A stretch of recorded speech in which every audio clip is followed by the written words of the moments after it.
Alors un rôle trop insuffisant, il faut oser le dire. La diaspora comorienne est une des diasporas qui contribue le plus en termes de transfert d'argent. Ce sont des transferts qui, comme dans beaucoup de pays africains, contribuent surtout à soutenir les ménages. Et c'est heureux que cela existe, hein. Ça permet aux familles de subvenir à leurs besoins essentiels, si je puis dire.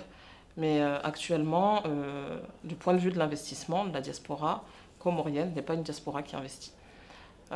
Très longtemps, on avait essayé de convaincre la diaspora qui transfère de l'argent de créer des entreprises, et à chaque fois ça a été des échecs parce qu'on s'est beaucoup adressé à des diasporas qui ne sont pas entrepreneuses dans les pays où elles vivent. Et actuellement, on a changé de stratégie, on espère que c'est la bonne.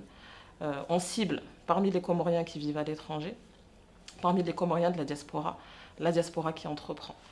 Et ça donne lieu à de belles success stories de Comoriens. Moi j'ai en tête une jeune femme comorienne qui était chef d'entreprise en France, qui ensuite avait fait le pas d'entreprendre dans le tourisme au Maroc et dans d'autres pays d'Afrique, mais qui n'avait pas pensé aux Comores alors qu'elle était comorienne.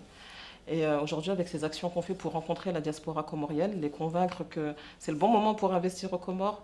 On l'a dit, il y a des dispositifs d'accompagnement qui existent, il y a des structures qui ont été mises en place pour soutenir les investissements de la diaspora. Et ben, quand on tient ce discours et que le discours atteint sa cible, ça donne lieu après à des jolis projets qui s'implantent et qu'on accompagne et dont on est fier de dire que eh ben voilà, la diaspora peut investir aux Comores avec succès.